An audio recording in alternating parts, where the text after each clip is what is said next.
What's up, y'all? You are listening to For the Artists, a podcast brought to you by Creative M Projects. I'm your host, Melissa Sharee. And as always, I'm excited because I have another wonderful person coming on. I'm not biased or anything. I do have the privilege and honor of working with this person like every week. But let me tell you who this person is. Her name is Orlando. I didn't want to say the last name because I don't want to jack it up. Do you want to pronounce it? Because I don't want to mess it up. Seriously. Mba. There you go. See? Boom. That is so artistic and create. Your last name alone just kind of embodies the essence of what has been dropped on you from above. But we'll get to that. Oh Let my me god. tell you guys about Orlando. Her music journey, she describes it as being touch and go. Okay, she was doing music on and off growing up until college. And then in college, she didn't want to deal with anything music, like nothing, nada. She turned her focus towards film and television. She was like, I got the blinders on, see no music, hear no music, feel no music. That's my interpretation. She started her music journey at the same time that her mom got sick. She ended up taking off time from school and then she found herself couch surfing. Okay. After she couch surfed, she ended up in Santa Fe, New Mexico. Ooh, that's a place I want to visit. We'll talk about that for a month.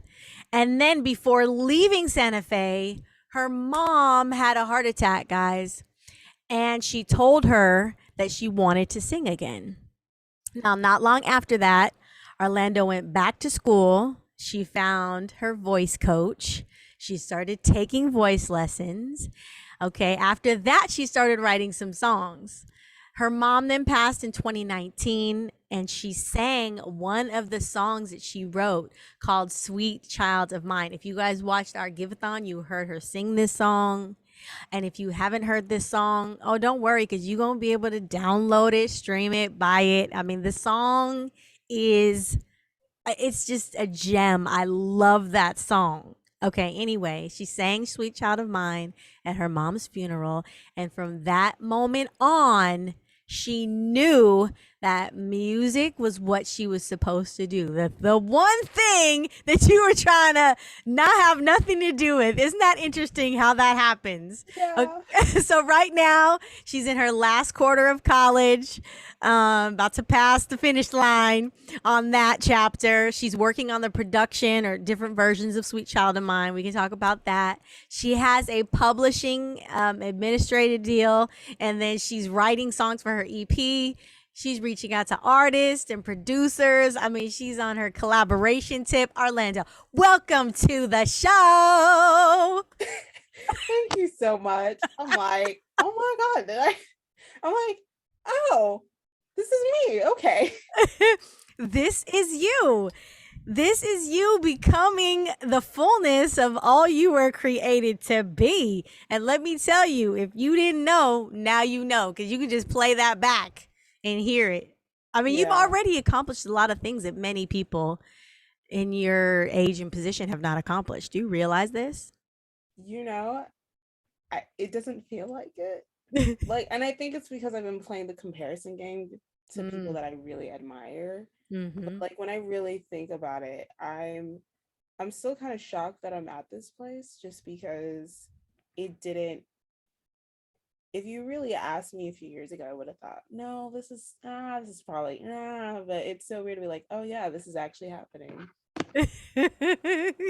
It's crazy how that happens, how we don't really realize what we're doing or the progress that we've made until we're somehow like forced to stop and look at it. And even then, sometimes we don't want to look at it. That's true. That's very That true. I feel very complacent if I stop and look because then my focus is completely gone. I honestly like thinking about the future and being in the future more mm, so than the present. So I okay. feel really so when I take it back to look at things, I'm like, really? Like this happened? Like it's nice because I'm a person who doesn't necessarily let herself enjoy the moment I'm Mm-hmm. so focused on getting ahead that I forget to look back and think of all that I've accomplished. So thank Yeah. you.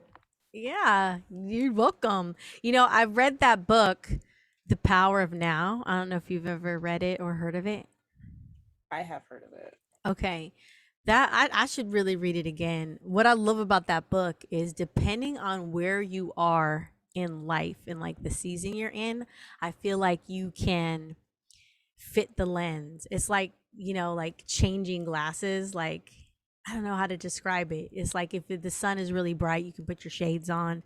If you're indoors, you take the shades off, you put your regular glasses on so that you can see. It's like you can just see so much through different lenses reading that book. But one of the thing I brought it up because when you were talking about focusing on the future, and not really being present in the now, I do the same thing. And I think whenever we're like big dreamers, we have big vision, or there's just things that we want to accomplish and do, and we want to get there to that place so bad. It's like we don't really live in the moments of now.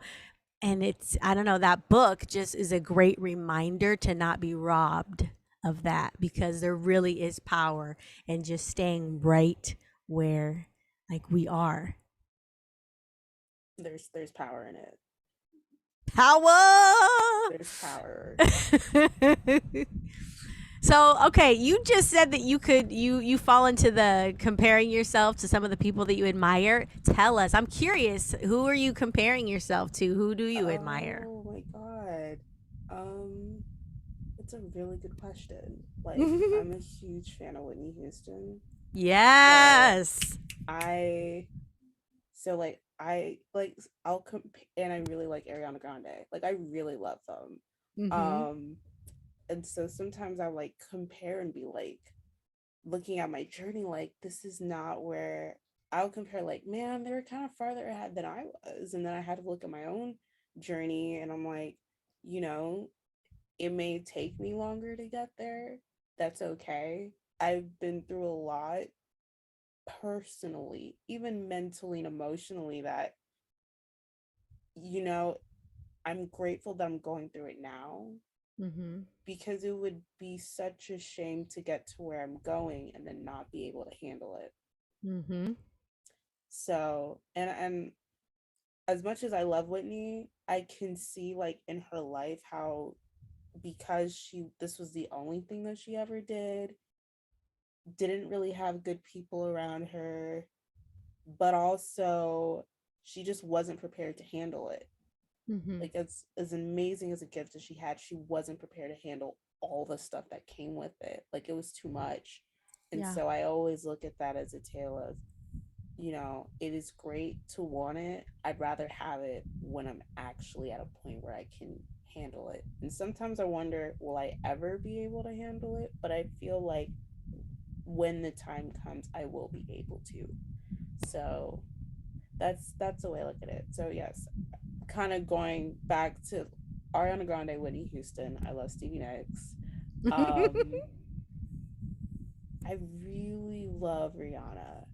Mhm. So, and I'm a huge fan of Adele. So there's many others that I admire and look up to, but those are like the main ones for Okay. sure. Those ladies are at the top.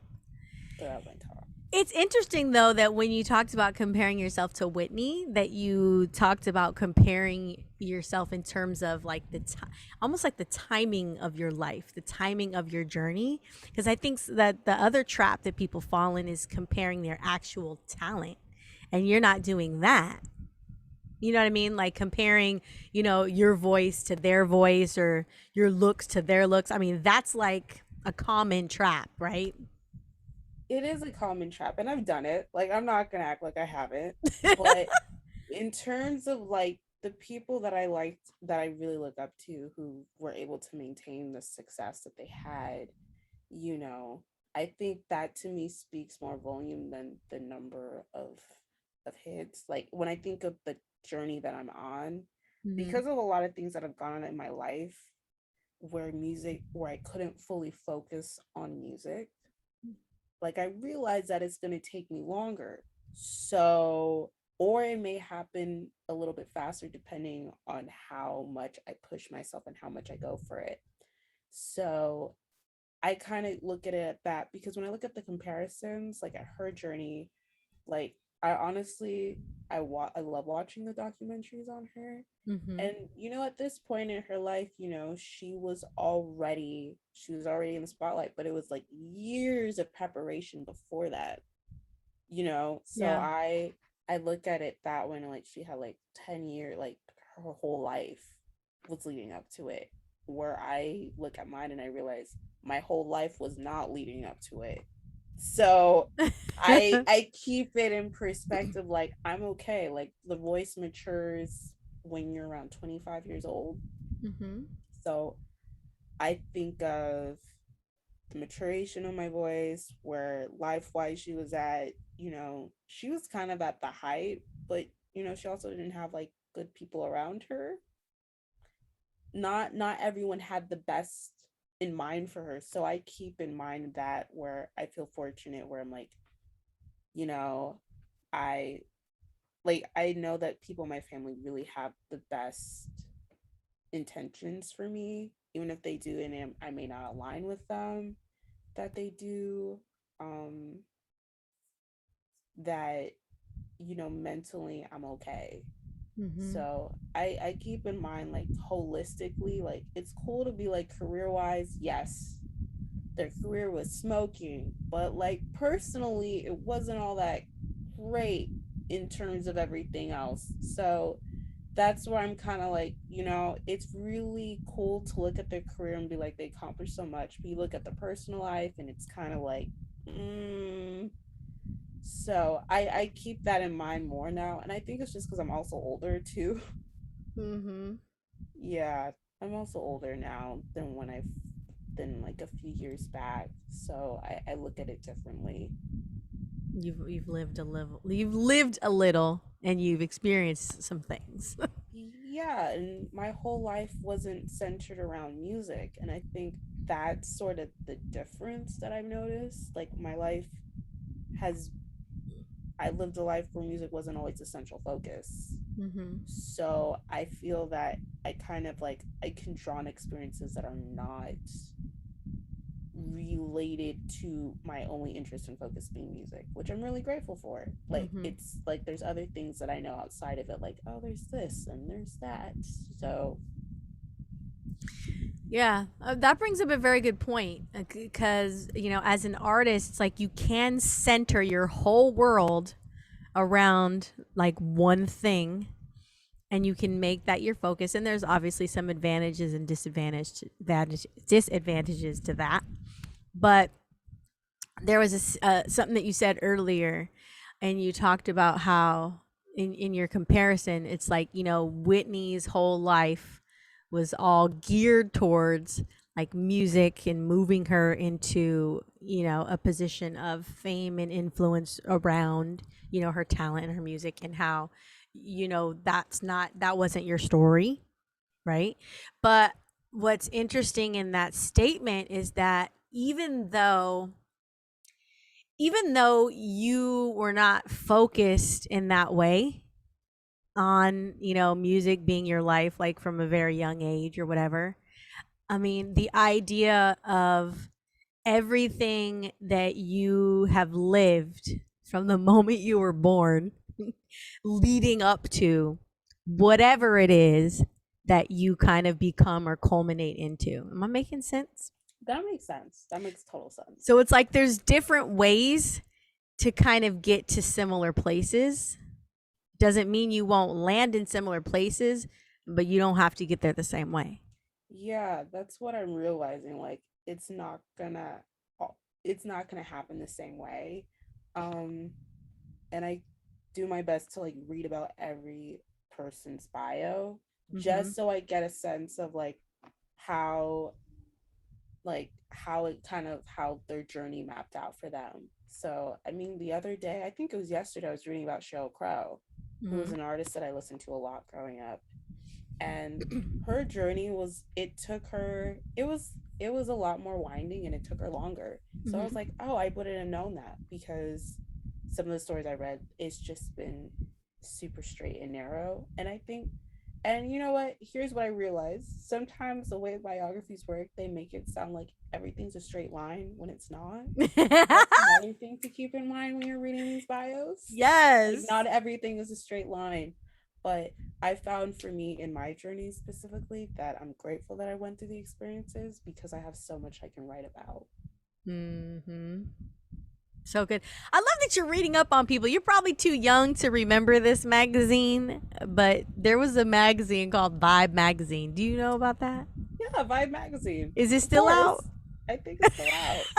I think it's still out. Okay, well, I'm gonna have to look for it because I know that I used to love getting that magazine because they would have so many bios and backstories of artists that we were familiar with or not familiar with, and they would just give you so much information.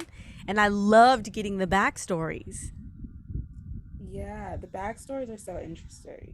I think one thing, like, you start to notice patterns in all the backstories about them, like certain traits that they have, and it's amazing that you realize, like, oh, that this person did, like, this person also was going through something similar to this person. Mm-hmm. So it wasn't super, it's not all isolated. Even, like, I mean, I just finished taking a hip hop class. Mm-hmm.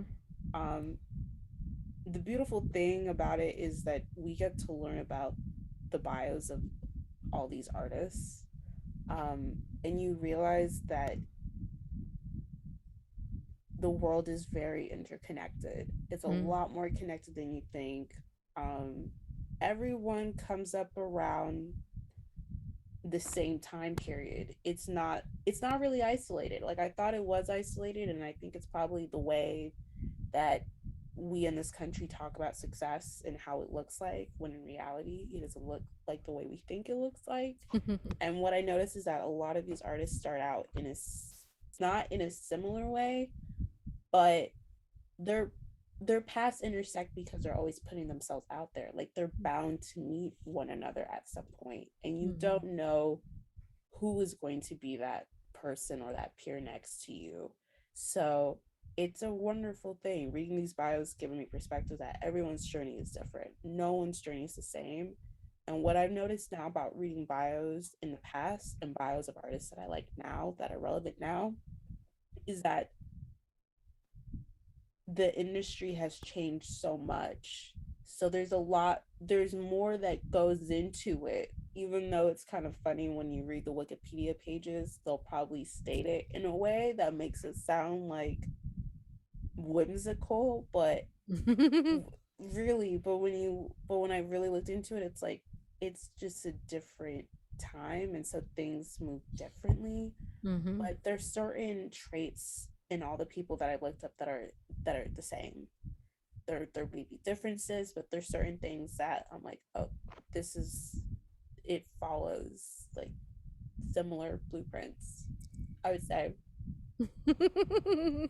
I feel so all over the place. You're not though. You're not. It's all making sense. But speaking of all over the place, I'm gonna help you transition.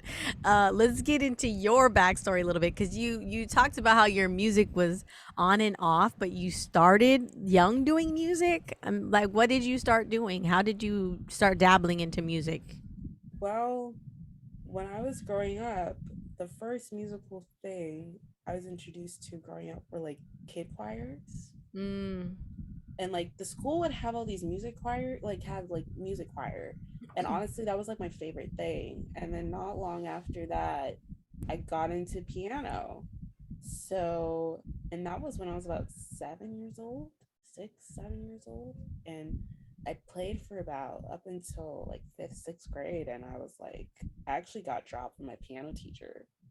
You Yeah, got dropped. I got dropped. I got dropped from Were piano. you not practicing? I think that, and I think I just wasn't enjoying it. Okay. I remember one thing she told me was like, in order to play in order to play all the pop tunes I like, she's like, you have to play classical music, which is not true, but I took that as fact. Um, and then I played a little bit in high school, like brought it up again a little bit in high school, and it was kind of funny because in the meantime I was still doing choirs, like I Hmm. was still doing choir, um, up until my junior senior year in high school. Um, and then yeah, so I was kind of doing that, and then in the space of that time, I was writing song lyrics on and off and writing poetry. But I was always writing. I was always doing something writing related.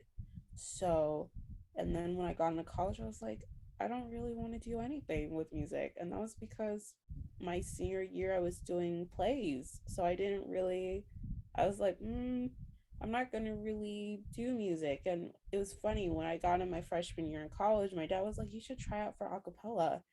And I was kind of mad that he said I should try out because I was like, I don't really want to do music. But I was like, you know what? For the heck of it, I'm going to try out. And I didn't make any of the acapella groups.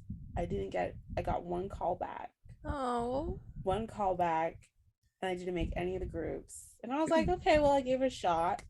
Um, but you know, at that time, I wasn't like my voice wasn't that good. It was out of Hmm. shape. I'm gonna say it, but it really was. I was not really able to listen as well. And also, like one thing I noticed about my voice as I got older, like my voice sounds out. It just stands out, and I find that it's a little bit harder for me to harmonize with people. Not, Hmm. you know. Yeah. So and then my mom got sick, and then my music journey kind of picked up again. So for me it was like the focus wasn't so much to do music, the focus was to go to school and get a good job. So that was kind of the thing, like make school the focus, like make Hmm. getting into college the focus. Music really wasn't, but everyone around me pretty much was like, this is what you need to do. What are you doing? Like, you need to be doing this. I remember Hmm. having a classmate, he was like, you need to do, I forgot what type of choir it was, but this was in high school. And I said no. I think I told my mom I'd only do school choir for a year, and Hmm. then I would go back to just hitting the books. And I remember after that, like after that year, I was like, I just wanted to do more choir stuff. Hmm. And I couldn't. I mean, I cried. I really cried. I was depressed about it for a year.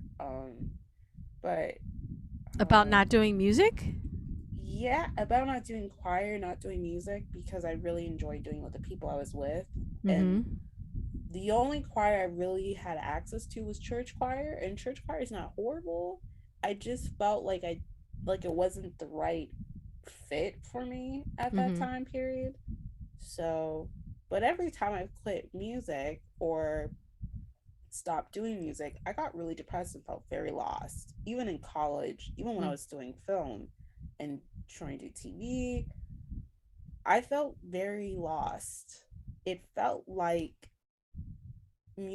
was always and still is the home beacon, because everything seems to straighten out when I do it, and when I don't, I felt really lost.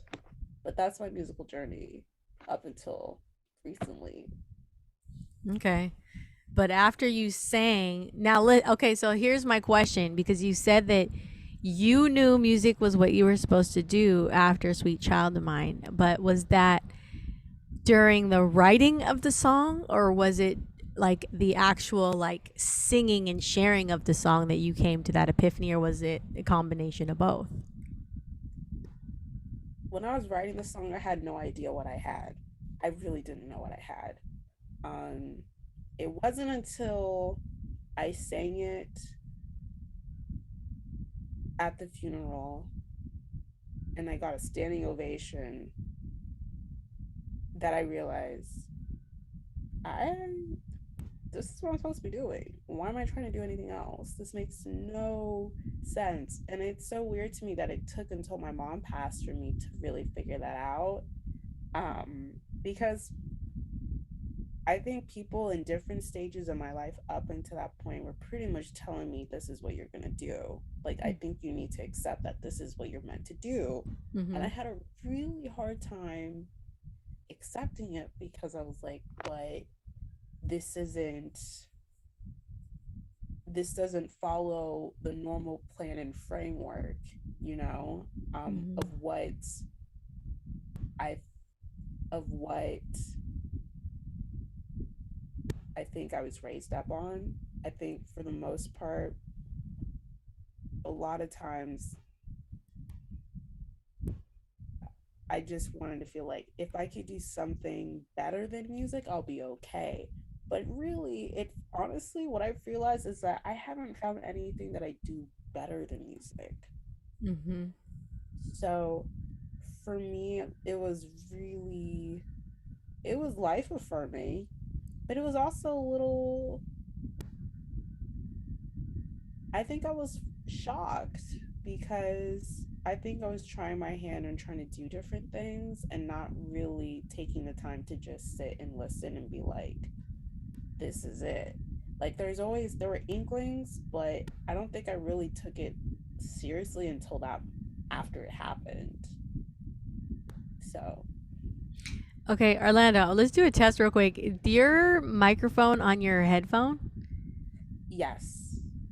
Okay, nope, that didn't make it any better. Do you want me to It feels take like, I don't know, it just feels like it's a little low, but maybe it's fine.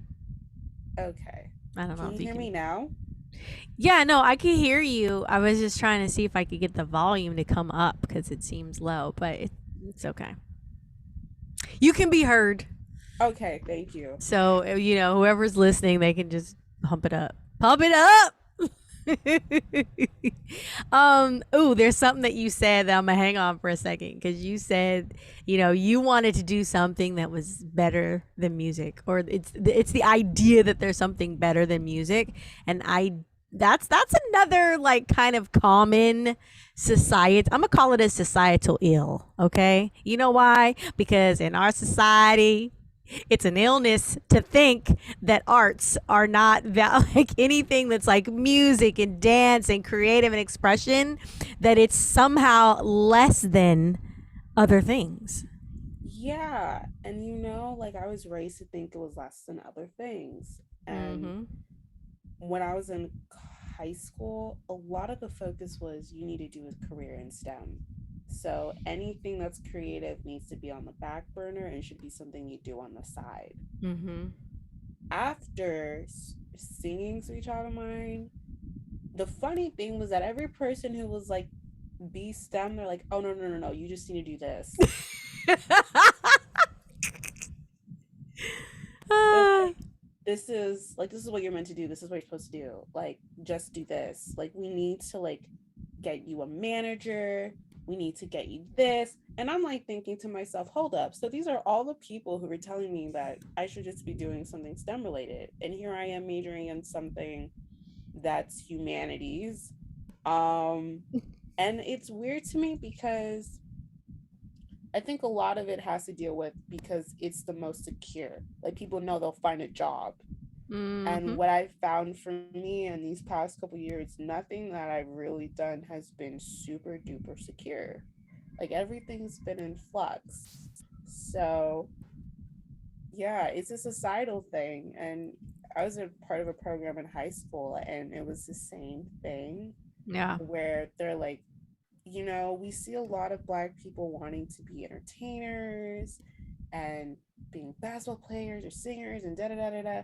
But we need you guys to be business leaders and be in technology and be, scientists and be like being professionals. And I just thought to myself, okay, like I can do that. But I felt depressed because I'm like, but the thing I'm greatest at is not what you're advocating for. Mm-hmm. So for me, I felt bad because I was just like, but this is what I'm great at. You're telling me to just shove what I'm great at in a box and do this career that doesn't make sense. Even now, I'm realizing that I've kind of had a similar thing where relatives are like, this is a great field. And I'm like, but I mean, my heart's not really in it. And honestly, that's not what I'm best at. And I find that it takes a lot of focus and energy away from what I'm really good at. Mm-hmm. So it's a societal thing, but it's not until people see evidence that they're like, oh, you're like, this is what you're doing.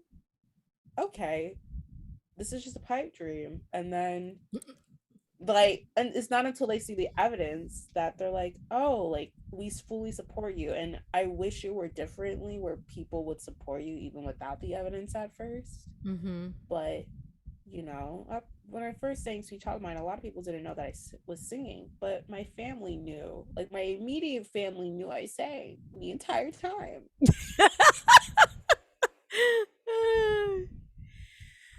Yeah, I don't know. I feel like in the culture, the world, the society that we live in, unfortunately, the evidence that people want to see is that it can be monetarily lucrative because I mean, obviously, we need money to be able to buy the things that we need. I mean, that's a given. Yeah. However, it's like we don't esteem or value things that don't come with some sort of monetary cost that's significant. Yeah, like, I think, like, the monetary comes afterwards. It doesn't come right away. That's what I'm Mm-hmm. starting to experience now, is that the monetary stuff that I thought about musically, I mean, it kind of is coming to me. So I feel really blessed that it is happening in small ways and Mm-hmm. cool ways too. But sadly, we live in a world where people want to see the evidence right away. And what I noticed is that for a lot of the artists that I actually look up to, a lot of the times their parents didn't really see the evidence super right away before they, really started to put time, money, and effort into it. Like, a Mm-hmm. lot of them didn't really see the benefit until, like, way later on. Yeah. So, Yeah. mhm. Yep. Yep. Yep. Yep. Yep. Yep. So, all right, Orlando. Now, I know you because obviously someone referred you to Creative End Projects, referred you to me. Shout out to Debbie. Shout out to Debbie. Shout out to Debbie. I don't even know if she listens to these podcasts, but she better listen to this one. Um, no shame, Deb. We ain't gonna say your last name. But um I did want to talk too a little bit today about just the program that you're actually plugged into with the organization, because we are ramping up to take on more artists in probably the new year, because I think that the end of this year is going to go by pretty quickly. And we have a mentor training coming up to expand our team of people that are going to be working with artists. But you guys, Orlando is in the artist development program with Creative End Projects. And so she happens to be matched with me. Whoop, whoop. Oh, we're good. I'm like the ultimate hype girl. Okay, I can hype some people up. Let's go. Yep. Anyway, so Orlando, tell them, like, I don't know tell them what it's been like being in the program. What you've been receiving. Um, No pressure. I don't know. I have been receiving guidance and a lot of accountability. Um, and I've also, like, I think, like, my limits have been stretched, like, of what I can do, because there's some things that I didn't think that I could do. Like, I primarily do songwriting with Melissa. So a lot of it has been focused on developing and sharpening my songwriting skills. And what I've noticed is that I'm actually surprised by what I can do, because you usually throw exercises at me that I didn't know of. Um, but doing them has helped me actually get better as a songwriter, and the accountability, because everyone needs accountability. Even if you think you're an accountable person, everyone needs accountability. I found that Melissa's just helped me be accountable on what I want to do and who I'm becoming as a person. So that's what I can say. Like, I would definitely say, like, there was a ghostwriting exercise that we did, and strangely enough, a week later, I had to write a rap, um, where I was sort of having to ghostwrite. It was the weirdest thing ever, but it helped me actually complete it because before, had I never done it, I don't know if I would have been able to. But Mm-hmm. doing it beforehand helped a lot doing the project. So I find that it comes with pros, and I found that actually doing this program has actually helped me become a lot more confident in my artistic abilities and my vision. So So it's a pump it or a dump it. I mean, it's something you'd recommend to other people. I would definitely recommend it. Okay. And you guys, this is not scripted. I did not tell her to say that. Just so y'all know. Okay. She didn't even know I was going to ask that. Oh my goodness. All right. So what else do I want to ask you about? Actually not ask you. Yeah, kind of. I mean, cuz you first of all, I see acceleration in you, Orlando. There has been an acceleration since the time that I connected with you and was matched to be your mentor. I mean, your focus has gotten even stronger in terms of what you want to do musically. I'm so impressed and just proud of what you've been doing in this last, I guess, like that last quarter, last 2 quarters of school with just balancing, like finishing what you need to do at the Bruin House. And then, setting yourself up to pursue music in a serious way as soon as school finishes. So, why don't you talk a little bit about that in terms of, what you've got going on, setting yourself up to do music, full time? That's a really good question. Uh, what I did, and I think one thing I did was actually write down what I wanted, so that I'm aware of what it is specifically about what does music look like for me full time. Um, what I did, and I kind of feel like because part of it is preparation and luck and the right opportunity, because I want to be very transparent. um I started asking people what they thought of Sweet Child of Mine. So I started kind of putting myself out there and asking people what they thought. um I actually emailed the song to like a publisher, my publishing admin. And so doing that has kind of helped me actually start setting up making it my full time actually. Because with her, I've had to set up an LLC. I had, yes, filing paperwork for LLC. I've had to read agreements and sign. Um, and also just talking to different artists and understanding their models of how they're able to do it full time has helped me understand what I need to do. Like I know that I definitely need to up my social media presence, learn as much as I possibly can about social media, because part of what makes it full time is you need to be putting yourself out there, but also be refining the skills that you do have. Like I have been refining my songwriting skills, so I'm in a songwriting workshop right now.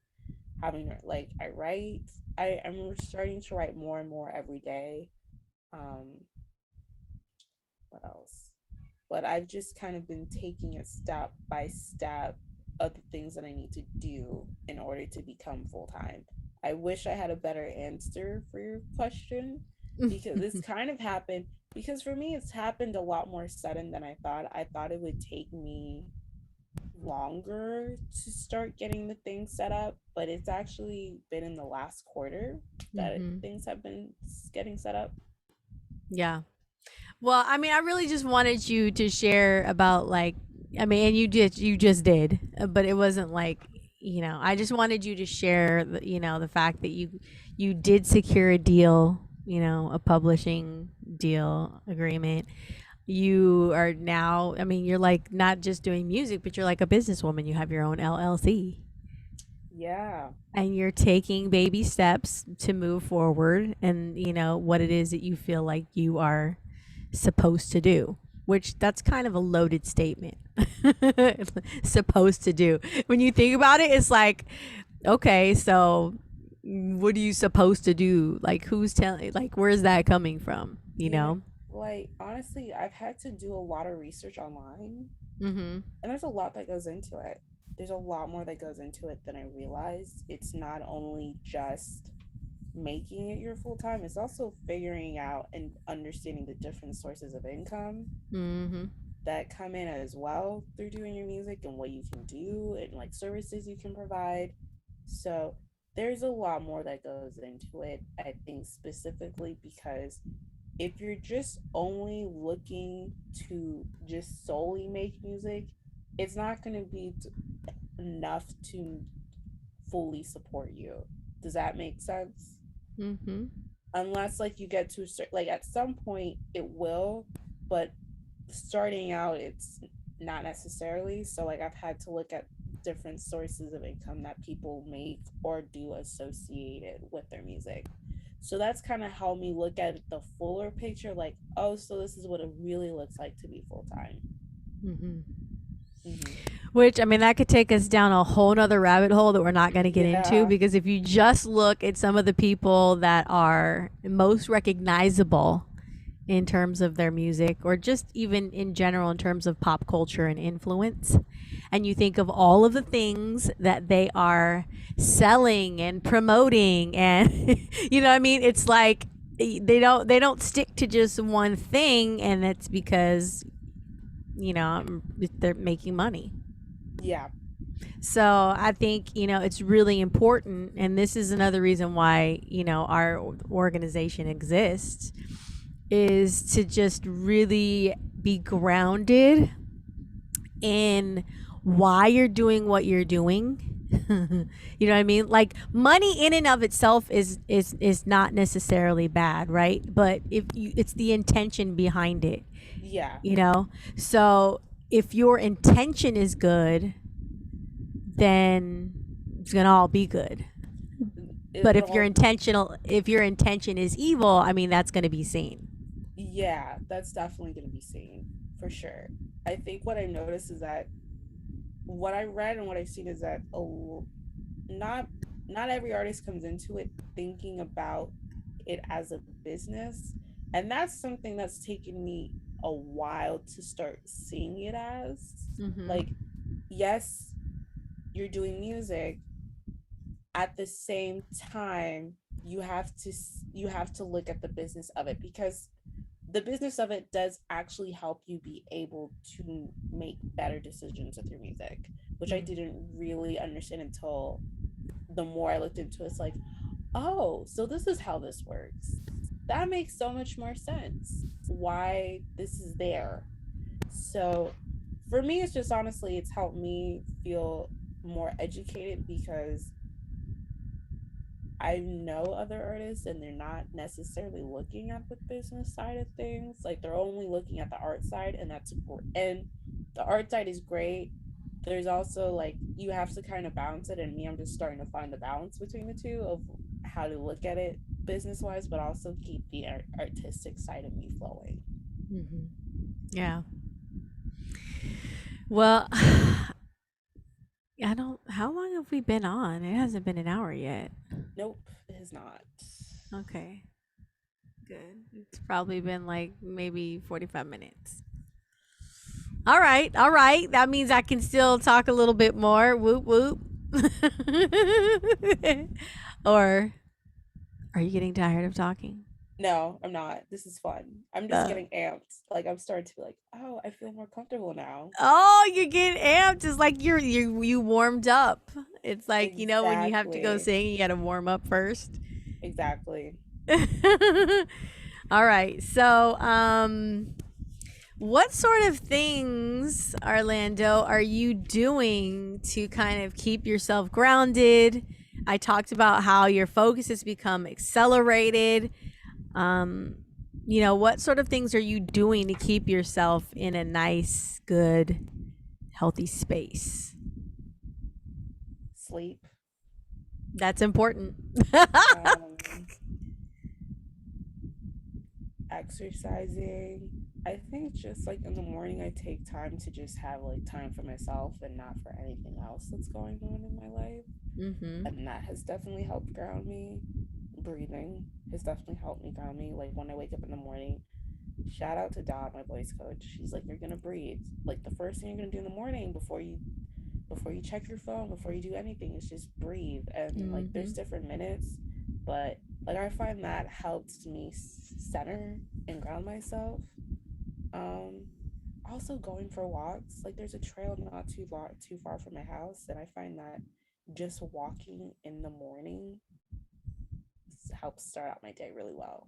Mm-hmm. So I think, and oh, also not putting a bunch of stuff on my plate at once, Nice. because I'm a person who loves to do a lot of things at once. But what I've noticed is that just having like three priorities for the day definitely helps so that I'm not overwhelmed. Mm-hmm. Hmm. And actually working on music, like every week I've just been working on something, whether it be for Sweet Child of Mine or something else music related. And that has helped me ground me. Music actually does ground me a lot too. Okay. We've talked a lot about Sweet Child of Mine. Do you have an anticipated or an expected, like, I'm sharing this with everybody date? Or not yet? I don't want to give one out yet Okay. because I'm like, this is the final month of production. And so we're going through the mixing and mastering stage.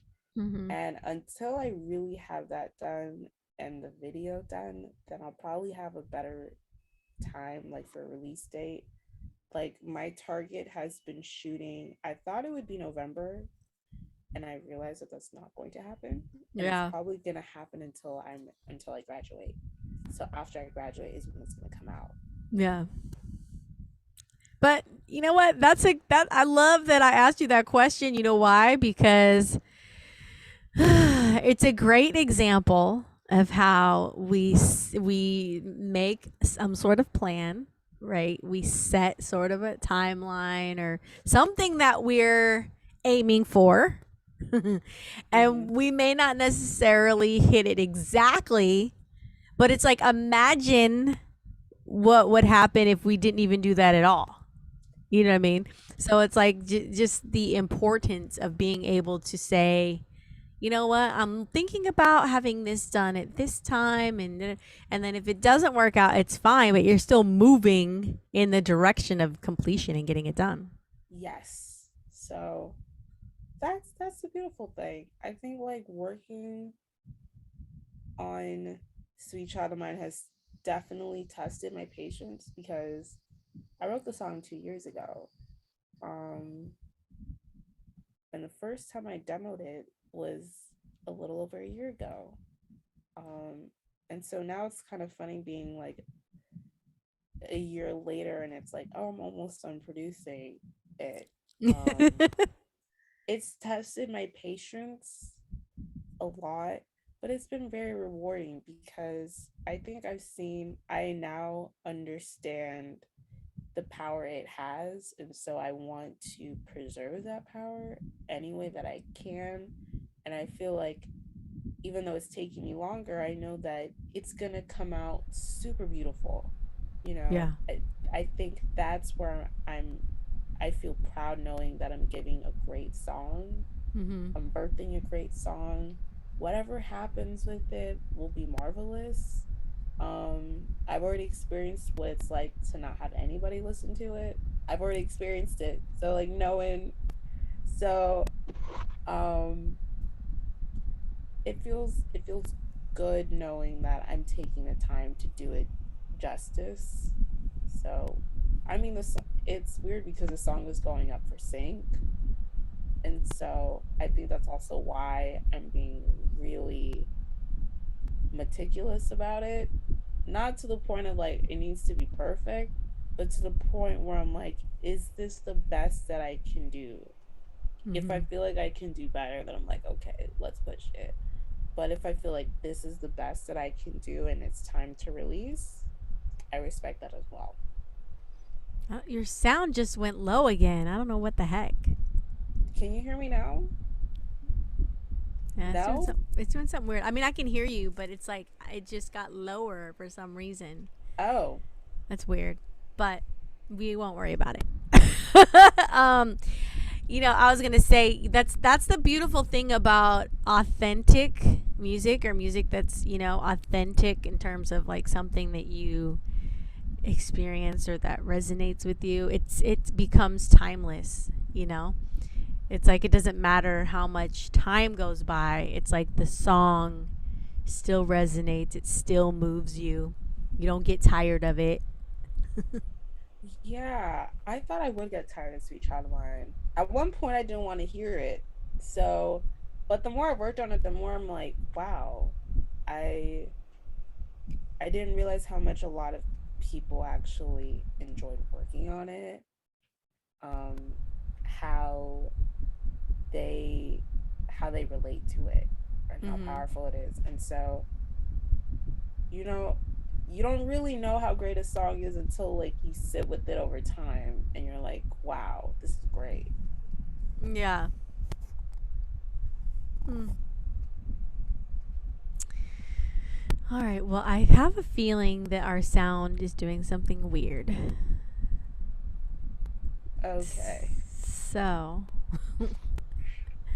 I'm probably going to begin to wrap us up. You can hear yourself fine though, yeah? Yeah, I can hear myself fine. Well, when I check the playback, I'll see if maybe it's just something with the headphones. I think it may be. I think it may be with mine. So, All right. Well, it's okay. You can be heard, and I think there is even that transcript option where people can read the words at the bottom. oh my God. Worst case scenario, I can put that setting on. But it'll be fine. So, Orlando, where are you accessible yet, like via social media? Like, what if people want to find out what you're doing and how to follow you? Can they do that now or not yet? Oh, they can. The best place to reach me at is Instagram. Instagram is where I'm at.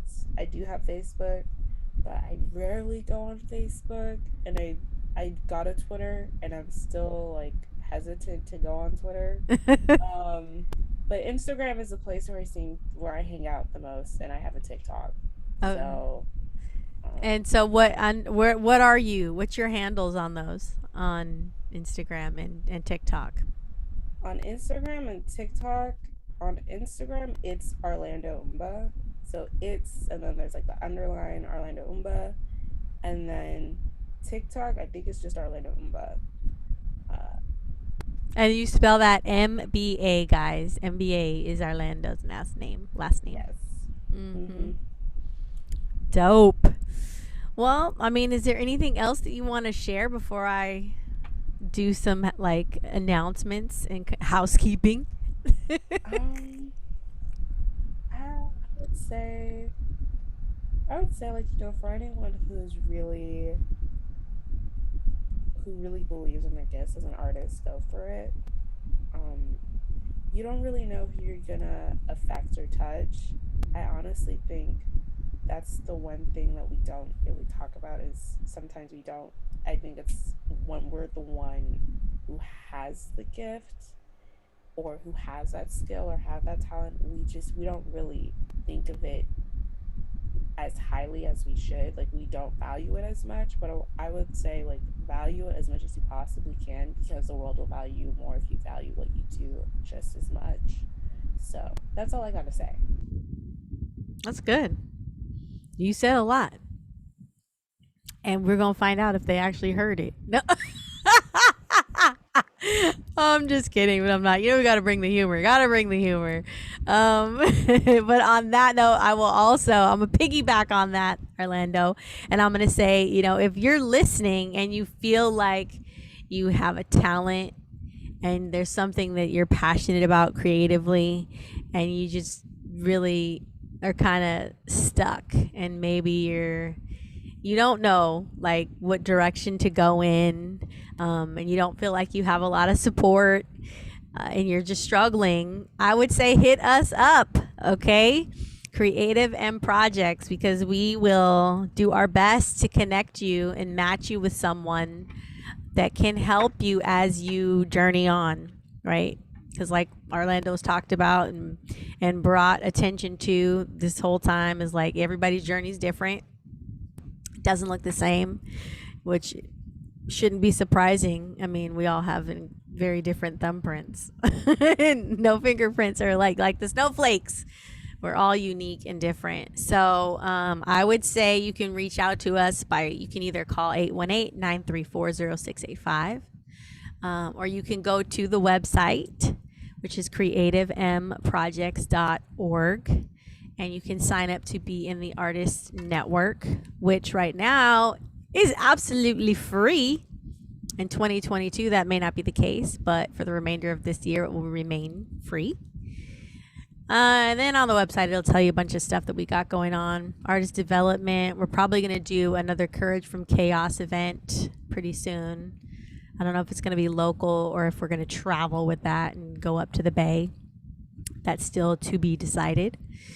But yeah, we have lots of cool and unique and fun things happening to kind of meet you where you are and help you with the things that you need. So on that note, if you're not an artist and you're just listening and you love to listen every week, and you're looking for something to do with that extra change in your back pocket, do people carry change anywhere? Because I still have a coin purse. I love a good coin purse. I have one too. Yeah, isn't they're great, aren't they? I like the little claspy ones. I don't like the zippers. I like the clutch style clasp. That's the one I have. But we digress. I was gonna say, take that change, you guys, put it in the bank so that you can electronically make a donation.